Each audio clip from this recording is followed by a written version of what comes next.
শান্তিতে নোবেলজয়ী মোহাম্মদ ইউনূস ফ্রান্সের রাজধানী প্যারিস থেকে বৃহস্পতিবার দেশে ফিরেছেন।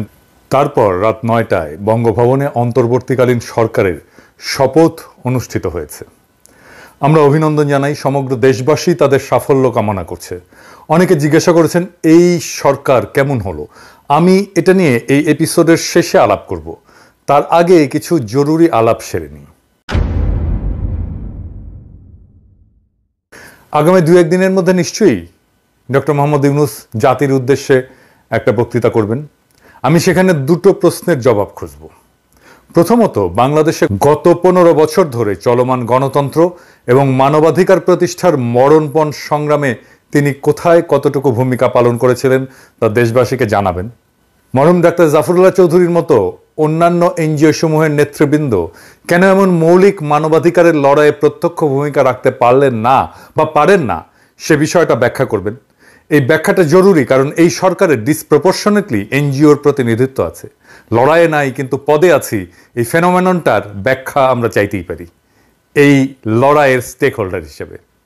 দ্বিতীয়ত, ৫ তারিখে অগাস্ট বিপ্লব সংগঠিত হওয়ার পরে ওনার ঢাকায় ফিরতে ৭২ ঘন্টা সময় কেন লাগলো, সে ব্যাপারে নিশ্চয়ই তিনি একটা গ্রহণযোগ্য ব্যাখ্যা দেবেন। কারণ যারা তার সাথে যোগাযোগ রাখছিলেন তারা প্রত্যেক দিনই বলছিলেন তিনি বিকেলে আসবেন, সন্ধ্যায় আসবেন, আবার রাতে বলেছিলেন পরের দিন সকালে আসবেন। এই সমন্বয়হীনতা কেন ঘটেছিল সেটা দেশবাসীর জানার প্রয়োজন রয়েছে। বিলম্বের এই ৭২ ঘন্টায় দেশব্যাপী যে সমস্ত অঘটনগুলো ঘটেছে সেগুলোর দায় কে বা কারা নেবেন? দেশে অরাজকতা চলেছে, কোনো অভিভাবক নেই। একটা কথা শুনলাম, মাইনর সার্জারি হয়েছে ওনার, কিন্তু ওনার কি স্বল্পতম সময় প্রয়োজনে চার্টার করা বিমানে চলে আসা উচিত ছিল না এমন একটা অরাজকতার সময়? আর একটা প্রশ্নের উত্তর দরকার। অবৈধ রাষ্ট্রপতি শাহাবুদ্দিন চুপ্পু কর্তৃক ইতিমধ্যে তাড়াহুড়ো করে নিয়োগ বাগানো কর্মকর্তাদের তিনি অপসারণ করবেন কিনা, ডক্টর মোহাম্মদ ইউনূসকে এসব বিষয়ে তার অবস্থান দেশবাসীর সামনে স্পষ্ট করতে হবে। আজকের এই অন্তর্বর্তীকালীন সরকার কিভাবে গঠিত হবে সে বিষয়ে গত ৭২ ঘন্টায় যারা আলাপ আলোচনা করে সিদ্ধান্ত নিয়েছেন তাদের সিংহভাগই বিগত ফ্যাসিস্ট সরকারের নিয়োগপ্রাপ্ত কর্মকর্তা এবং কর্তা ব্যক্তি। এদের বাইরে গণ অভ্যুত্থানকারী তরুণ নেতৃত্বের অভিভাবক হিসেবে যে সমস্ত ব্যক্তি এতে যুক্ত হয়েছিলেন তারা হাসিনার হাতে ক্ষতবিক্ষত বিকৃত সংবিধানের আওতার মধ্যে থেকেই সবকিছু করার সিদ্ধান্ত নিয়েছেন, যার ন্যায্যতা এবং বৈধতা নিয়ে দেশবাসীকে কোনো কিছু অবহিত করা হয়নি। যেখানে ৭২-এর সংবিধানের মধ্যেই অন্তর্বর্তীকালীন সরকার গঠনের কোনো বিধানই নাই, সেইখানে এই অচল দলিলের মধ্যে গণ অভ্যুত্থানের বিপ্লবী আকাঙ্ক্ষাকে ঢুকিয়ে দিয়ে আইনি মারপ্যাচের ব্যাখ্যায় গলা টিপে ধরার অধিকার তাদেরকে কে দিয়েছেন? এমন পরিস্থিতিতে আমরা কখনোই অবৈধ রাষ্ট্রপতি শাহাবুদ্দিন চুপ্পুর তত্ত্বাবধানে একটা শপথ গ্রহণ কার্যক্রমকে অনুমোদন করি না। এই বিপ্লবোত্তর অন্তর্বর্তীকালীন সরকারের কখনই বঙ্গভবনে গিয়ে শপথ গ্রহণ করা উচিত হয়নি। বঙ্গভবনে গিয়ে শপথ গ্রহণ করাকে আমরা নৈতিকতা বর্জিত, আইনগতভাবে অযথার্থ এবং সদ্যমুক্ত বাংলাদেশের জন্য অশোভন বলে মনে করি। এর বিপরীতে জাতীয় শহীদ মিনারে দাঁড়িয়ে শহীদের মহান আত্মত্যাগের প্রতি বিশ্বস্ততার শপথ নিয়ে কাজ শুরু করলে ভালো হতো এবং অন্তর্বর্তীকালীন সরকারের সদস্যদের সেখানে শপথ পড়াতে পারতেন আগস্ট বিপ্লবের কোনো একজন শহীদের পিতা অথবা মাতা। আর এই গৌরবজনক অনুষ্ঠানটি হতে হতো প্রকাশ্যে খোলা আকাশের নিচে হাজার হাজার প্রতিবাদকারী শিক্ষার্থী জনতার উপস্থিতিতে। সেইটাই একজন মাঠের রাজনৈতিক কর্মী আর এনজিওর চিন্তার পার্থক্য। হাসিনা পালানোর পরে ওয়াকার সাহেব আলোচনা করলেন কাদের সাথে? আপনারা জানেন কারা আলোচনা করেছে। আমরা কি দুধ ভাত? আমরা কেউ না? এই লড়াই আমাদের অবদান নাই, আমাদের স্টেক নাই? আমরা তো মন্ত্রী মিনিস্টার হইতে চাইতেছি না, নাকি ক্ষমতার ভাগ চাইতেছি? আমাদের কথা শুনবেন এই লড়াইয়ের স্টেক হোল্ডার হিসেবে, এইটুকুই তো চাওয়া। এই সহযোদ্ধাদের কথা শোনার টাইম হয় না আপনাদের, গুরুত্ব দেন না, আর আপনারা গণমানুষের কথা শুনবেন। ঘোড়ায় তো হাসবে ভাইজান। ফরাদ ভাই খুব গুছায় বলছেন ভিডিওতে, শুনছেন এই কথাগুলো, শুনে দেখেন।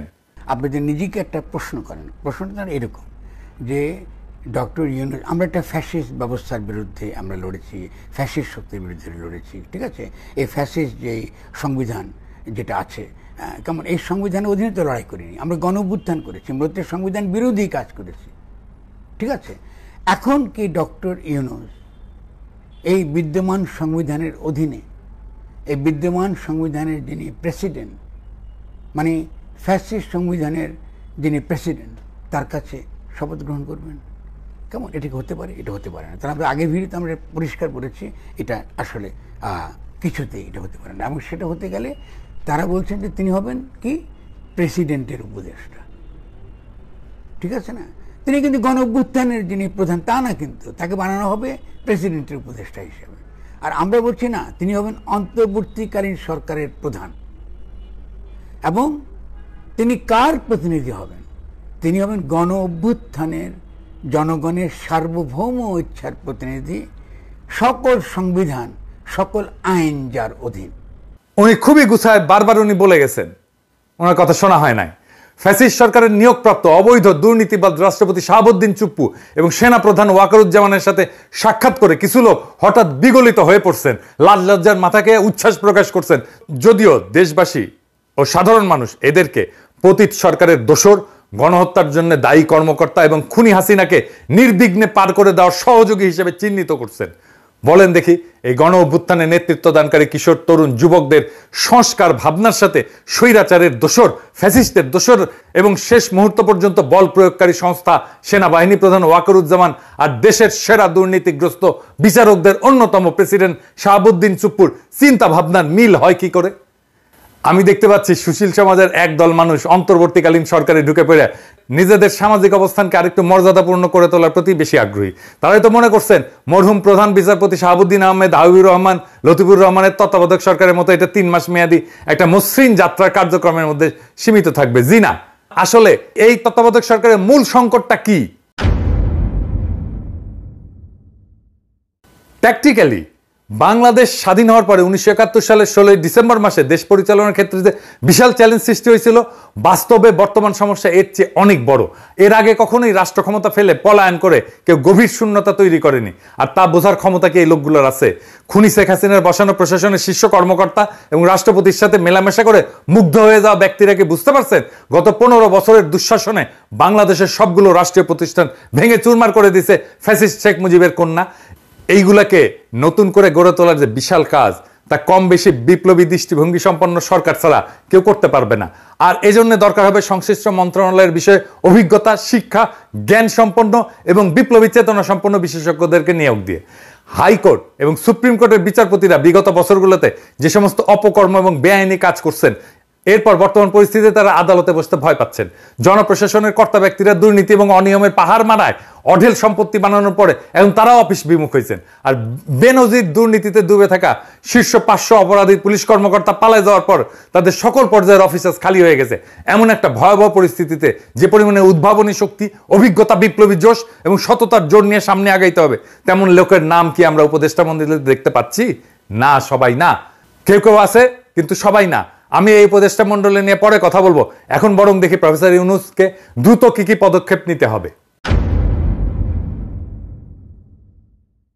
আমরা মনে করি ডক্টর মোহাম্মদ ইউনূসকে অতি দ্রুত 5টা পদক্ষেপ নিতে হবে। আগামীকালই একটা জাতীয় কমিশন ঘোষণা করে এই গণ অভ্যুত্থানের বিভিন্ন পর্যায়ে, মানে হাসিনা সরকার ক্ষমতা নেওয়ার পর হতাহত, গুমের শিকার, নির্যাতিত, ক্ষতিগ্রস্ত, মামলার শিকার, দেশ থেকে বাধ্য হওয়া সকল মানুষের একটা তালিকা প্রণয়ন সম্পন্ন করতে হবে। যাদের অঙ্গহানি ঘটছে, অন্ধত্ব বরণ করছেন, যারা আহত হয়ে যন্ত্রণায় কাটাচ্ছেন, তাদের সর্বোত্তম চিকিৎসার ব্যবস্থা করতে হবে, পুনর্বাসন করতে হবে, নিহতদের পরিবারের পুনর্বাসন করতে হবে। মনে রাখতে হবে তিনি, মানে প্রফেসর ইউনূস, বর্তমান প্রশাসনের বিভিন্ন পর্যায় থেকে বাধার মুখে পড়বেন। সেই জন্য দ্রুত আইন শৃঙ্খলা পরিস্থিতির উন্নতি সাধনের জন্য আগামী 24 ঘন্টার মধ্যে তাকে সারা দেশের সকল পর্যায়ে বৈষম্য বিরোধী সংগ্রাম কমিটি গড়ে তোলার ডাক দিতে হবে। পুলিশ বিভাগের সকল সদস্যদেরকে তাদের কর্মস্থলে ফিরে আসার আহ্বান জানানোর পাশাপাশি স্থানীয় জনগণকে তাদের নিরাপত্তা বিধানের জন্য অনুরোধ করতে হবে। তারপর যৌথভাবে জনসম্পৃক্ত পুলিশ ব্যবস্থা গড়ে তোলার কঠিন কাজ শুরু করা যাবে। পুলিশকে আমূল সংস্কার করতে হবে, সংস্কার করতে হবে মিলিটারিকে, সংস্কার করতে হবে আমলাতন্ত্রকে, সংস্কার করতে হবে জুডিশিয়ারিকে। আগামীকাল থেকে সকল কলকারখানা চালু করে টানা 6 দিন উৎপাদন চালায় যেতে হবে। 6 মাসের জন্য সরকারি সাপ্তাহিক ছুটি 2 দিনের জায়গায় 1 দিনে নামায় আনতে হবে। শনিবার থেকে সকল শিক্ষা প্রতিষ্ঠান খুলে দিতে হবে এবং বিগত আন্দোলন সংগ্রামের কারণে পাঠ গ্রহণ এবং শিক্ষার যে ক্ষতি হয়েছে তা পূরণের জন্য প্রয়োজনীয় উদ্যোগ নিতে হবে। দরকার হলে এক্সট্রা ক্লাস করাইতে হবে। স্কুলের পাঠ্যক্রম নিয়ে অভিভাবকদের বড় ধরনের কনসার্ন আছে। এগুলোর অসঙ্গতি নিয়ে আমি ভিডিও করছি, 7 পর্বের করার কথা, আমি বাকিগুলো করব, 3টা বোধহয় করছি, কাজ আগায় দিছি। এইগুলা সংস্কার করতে হবে, বইগুলো সংস্কার করতে হবে। খাদ্য নিরাপত্তা নিশ্চিত করার জন্য কৃষিখাতকে সর্বোচ্চ গুরুত্ব দিয়ে সরকারকে অতি দ্রুত কাজে নামতে হবে। প্রয়োজনীয় ভর্তুকি নিশ্চিত করে সকল কৃষিপণ্য, শস্য উৎপাদনের বাম্পার ফলন ঘটাতে হবে। মৎস্য সম্পদ, গবাদি পশুপালন এবং উৎপাদনে জোর দিয়ে দেশে প্রোটিন সংকট কাটায় তুলতে হবে। প্রোটিনের বিকল্প উৎস খুঁজে বের করতে হবে। গার্মেন্টস সহ সকল খাতের শ্রমিকদের ন্যায্য মজুরি নিশ্চিত করার জন্য শীঘ্রই একটা কমিশন গঠন করতে হবে। গার্মেন্টস শ্রমিকদের ন্যূনতম মজুরি তাদের দাবি মতো নিশ্চিত করতে হবে। পাশাপাশি প্রবাসী শ্রমিকদের সুযোগ সুবিধা স্বার্থ রক্ষার জন্য সরকারের কি কি করণীয় তা চিহ্নিত করে কার্যকর ব্যবস্থা গ্রহণের মাধ্যমে বৈদেশিক মুদ্রা অর্জনের পথ সুগম করতে হবে। আর আমরা রেমিটেন্স বয়কট করছিলাম হাসিনার শাসনে, আমরা এখন আবার রেমিটেন্স পাঠাবো, সারা দুনিয়া থেকে পাঠাবো, ব্যাংকিং চ্যানেলে রেমিটেন্স পাঠাবো, ব্যাংকিং চ্যানেলের বাইরে কোনো রেমিটেন্স যাবে না। সার্বজনীন স্বাস্থ্যসেবা নিশ্চিত করতে হবে, আয় অনুসারে স্বাস্থ্যসেবা একজন ব্যয় করবে, যার আয় যত কম তার স্বাস্থ্যসেবা ব্যয় তত কম হবে, যার আয় নাই তার ব্যয় হবে 0 টাকা, তার কোনো খরচা হবে না। বাংলাদেশের স্বাস্থ্যসেবার মান বাড়াতে হবে যেন কেউ ভারতে চিকিৎসার জন্য না যায়। বাংলাদেশের স্বাস্থ্যসেবার মান উন্নত হচ্ছে কিনা তার একটাই প্যারামিটার আমাদের কাছে, প্রত্যেক মাসে মাসে ভারতে চিকিৎসার জন্য কতজন যাচ্ছে সেটার হিসাব রাখতে হবে পুঙ্খানুপুঙ্খভাবে। এইটার সংখ্যা যদি কমে তাইলে আমরা বুঝবো বাংলাদেশের চিকিৎসা সেবার মান উন্নত হচ্ছে। বাংলাদেশে ওয়ার্ক পারমিট ছাড়া যে সমস্ত ভারতীয় কাজ করতেছে তাদের চিহ্নিত করে বিতাড়িত করতে হবে। এবার আসেন আমরা এই অন্তর্বর্তীকালীন সরকারটাকে নিয়ে একটু দেখি। অন্তর্বর্তীকালীন সরকারে যারা আছেন তারা কেউ কিছু মনে করবেন না। অনেকে মনে করেন আমি সবার পিছে লাগি, সবার পিছে আঙ্গুল দিই। ভাই ওইটাই আমার কাজ। আঙ্গুল দেওয়ার লোক আছে জন্য আপনারা সোজা থাকেন, না থাকলে তো সোজা থাকবেন না। আমার সাথে কারো কোনো কিন্তু ভাই আপনাদের ব্যক্তিগত কোনো ঝামেলা নাই, কোনো শত্রুতা নাই, হ্যাঁ, আর কোনো ঈর্ষাও নাই। প্রফেসর ইউনূস নিজে জানেন আমি কি করি, উনি জানেন, হ্যাঁ, ওনাকে জিজ্ঞেস করে নিয়েন আপনারা, হ্যাঁ। তাই ওনার কাছে শুনে নিয়েন যে আমার আদৌ আপনাদেরকে ঈর্ষা করার কোনো কারণ আছে কিনা, বুঝছেন? যাই হোক, জুলাই আগস্ট 2024 একটা বিপ্লব হয়েছে, বিপ্লবে বিজয়ীরা সরকার গঠন করছে। এই সরকারে যারা আছে তারা সবাই কি আন্দোলনের সাথে প্রত্যক্ষভাবে যুক্ত ছিল? এই আন্দোলনের স্পিরিটের সাথে অ্যালাইন্ড? এই যে দেখেন ব্রিগেডিয়ার এম সাখাওয়াত হোসেন মাত্র 11 দিন আগে কি বলছিল যে শেখ হাসিনাকে ভুল বোঝানো হয়েছে, সব খারাপ, উনি ভালো। শুনেন, উনার মুখে শুনেন। আমার মনে হয় যে মাননীয় প্রধানমন্ত্রীকে সঠিক তথ্য কেউই দেয় না, এবং উনি ওনার আশেপাশে যারা আছেন, হয়তো আমি বললে ঠিক হবে না, আমার যা মনে হয় যে তারা কোনোভাবেই ওনাকে কোনো সঠিক তথ্য দিতে চান না। তো উনি আসছেন এই তত্ত্বাবধায়ক সরকারে, তো উনি কি হাসিনার কোনো দোষ দেখতে পারবেন? হাসিনার বিচার করতে পারবেন? হাসিনা যদি বিচার করতে পারবেন তখন তা বলতে পারলেন না কেন? আর তখন বলার যখন সাহস ছিল না, এখন আসছেন কেন? ওই তো বুঝ শুনছি উনারে নাকি আর্মি ঢুকাইছে, আর্মির কোটায় আসছেন উনি। আচ্ছা, এই যে দেখেন শারমিন মোর্শেদ খান, সারার মোর্শেদের মেয়ে, সে তো জয় বাংলার লোক, আওয়ামী অ্যাক্টিভিস্ট হিসেবে তার শুরু। মুক্তির গান দেখছেন না? এই যে এই মহিলা, উনি শারমিন মোর্শেদ। দেখেন ওই সময় স্মৃতিচারণ করতেছে জয় বাংলার গান দিয়া। গানটা শোনান, রিটেশ সাহেব না শোনান। বোমারু বিমান মেশিন গান তুচ্ছ করে কামান, কদম কদম এগিয়ে চলেছে গাহি বাংলার গান, জয় বাংলার গান। আর এই যে ডামি ইলেকশনের আগে সে কইতেছে যে আমাদের ইলেকশন কমিশনের আর সরকারের ঢালাও সমালোচনা করা উচিত না। ওনার নিজের মুখে শুনেন, শুনুন। দেখুন, আমার খারাপ লাগছে কোন জিনিসটা জানেন? ওরা যাই করছে সেটাকেই আমরা সমালোচনা করছি, এটাও কিন্তু একটু দুঃখজনক।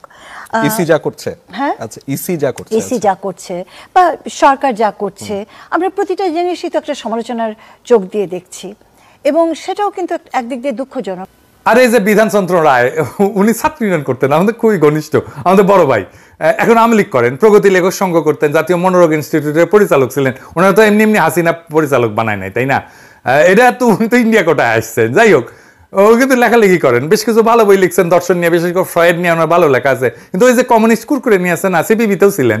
তাই একটা বইয়ের নাম হচ্ছে যে দান্দিক বস্তুবাদের আলোকে ফ্রয়েড, এরকম আর কি। হ্যাঁ, এক্স্যাক্ট নামটা মনে নাই, এইরকমই নাম হবে আর কি। পড়তে গেছিলাম, পড়তে পারিনি, ভালো লাগে নাই আর কি, কিছু হয় নাই। যাই হোক, উনি বীরঞ্জন রায় নামে লেখেন, ভালো মানুষ, কিন্তু উনি খুবই ভালো মানুষ, লেখাপড়া করা মানুষ, আমাকে অনেক স্নেহ করতেন। এখন করেন কিনা জানি না। খুবই সফট মানুষ, খুবই নরম মানুষ, খুবই নরম করে কথা বলে, কিন্তু চেতনা শিবিরের লোক। এই তো 3জন খাস চেতনা শিবিরের লোক দেখাই দিলাম, ঢুকাইলেন তো কোন যুক্তিতে? আবার দেখেন আসিফ নজরুল ভাই, রেজওয়ান হাসান, আসিফ নজরুল ভাই আমার কিন্তু ঝাড়ছে, আমি রেজওয়ান হাসানের কবে নাকি ঝাড়ছিলাম। যাই হোক, মাইন্ড করেন না আবার। শুভ্র ভাই, হাসান আরিফ, 4 জনই তো আইনজীবী, 16 জনের মধ্যে 4 জন হচ্ছেন আইনজীবী, 25%, ডিসপ্রপোর্শনেটলি হাই। ডাইভার্সিটি আছে, কোনো ডাইভার্সিটি নাই। তো এটা কি হয়েছে? প্রফেসর ইউনূস তো ডাইভার্সিটির লোক, আর এইখানে কোনো ডাইভার্সিটি নাই। উনার মন্ত্রিসভায়, উনার উপদেষ্টা মন্ত্রীতে ডাইভার্সিটি নাই, 4 জন আইনজীবী। তো ওনাদের প্রফেশনাল এক্সপার্টাইজ কিভাবে কাজে লাগবে? 4 জন আইনজীবীকে নিয়ে কি করবেন? 4 জন যদি 4 প্রফেশনাল এক্সপার্টাইজার হইতো তাহলে ডাইভার্সিটি থাকতো না, এটা সমৃদ্ধ হইতো না উপদেষ্টা পরিষদ। এটা বড় উইকনেস কিন্তু এই উপদেষ্টা পরিষদে। যাই হোক, আসিফ নজরুল ভাই বলছিলেন যে আপনার খুশি হবেন এই সরকার দেখে। ভাই এইটা কি, এটা সিনেমা আছে, নায়ক নায়িকাদের দেখে পাবলিকের অর্গাজম হবে? এটা হাইলি পলিটিক্যাল একটা ফরমেশন, অনেক ত্যাগ এবং রক্তের বিনিময়ে পাওয়া একটা রাজনৈতিক পরিবর্তনের স্পিরিটেড ফিজিক্যাল এমবডিমেন্ট। সেটা কি হয়েছে? আমি উত্তর দিব না, আমি এখানে জাজমেন্ট করব না। আপনি আপনাদের এই যে নিউজগুলোর নিচে যেগুলো আসে পত্রিকায় তার কমেন্ট বক্সগুলো পড়েন, তাহলে বুঝবেন কতটুকু পূরণ হয়েছে এই উপদেষ্টা পরিষদে। অনেকের রিজার্ভেশন আছে ছাত্রদের উপদেষ্টা পরিষদে নেওয়ার ক্ষেত্রে। আমি মনে করি যে এইটা একটা পজিটিভ কাজ হয়েছে এবং এটা একটা ইন্টারেস্টিং এক্সারসাইজ হয়েছে, এটার জন্য আমি অভিনন্দন জানাই।